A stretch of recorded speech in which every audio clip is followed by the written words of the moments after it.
à tous, c'est Élise.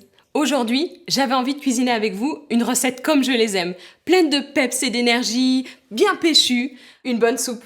J'aimerais qu'on cuisine une recette de soupe froide et sucrée. Voilà de belles pêches et de beaux abricots venus tout droit du marché. Si j'ai choisi ces fruits, c'est non seulement parce qu'ils sont délicieux, mais c'est surtout parce qu'ils sont gorgés de nutriments, de vitamines et d'eau. Et c'est toujours un bon moyen pour que nos bouts de chou s'hydratent davantage. Dans un premier temps, vous lavez les abricots, puis vous allez les éplucher et les couper en deux pour ôter le noyau. Vous coupez les abricots en petits dés d'1 centimètre et vous les placez dans le panier cuisson. Vous versez l'eau dans la cuve, niveau 2, ça suffit largement. Et on lance la cuisson vapeur. Ensuite, vous lavez vos pêches et vous commencez à les éplucher. Après, on les coupera en deux et on ôtera le noyau, comme les abricots. Voilà, la cuisson est terminée. Ça dure à peu près 15 minutes. Surtout, pensez bien à récupérer votre eau de cuisson. Elle est pleine de minéraux et de vitamines. D'ailleurs, s'il vous en reste à la fin de la recette, vous pouvez très bien l'utiliser comme un jus de fruits frais. C'est très sain.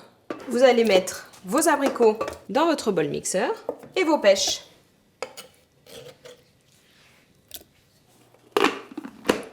Ce que j'adore avec le Baby Cook Neo, c'est qu'on peut parfaitement doser le mixage si on veut obtenir des textures différentes. Par exemple, selon l'âge de vos enfants, vous pouvez soit choisir de laisser des morceaux, soit au contraire faire un velouté ou un mouliné. Et en plus, sans perdre de goût. Ce serait quand même dommage quand on a choisi d'aussi beaux produits. Vous mixez le tout en ajoutant une partie du jus de cuisson jusqu'à obtention de la consistance parfaite. Petite astuce pour ceux qui aiment les smoothies. Vous pouvez très bien faire un smoothie avec la base de cette recette et il vous suffit simplement d'ajouter tout le jus de cuisson et 1 ou 2 glaçons pour obtenir une texture mousseuse et plus de volume. Voilà, j'espère que vous vous êtes régalés avec cette recette. N'hésitez pas à me laisser vos impressions en commentaire, je suis impatiente de lire vos retours. En attendant, à bientôt et surtout, amusez-vous et prenez soin de vos bouts de chou.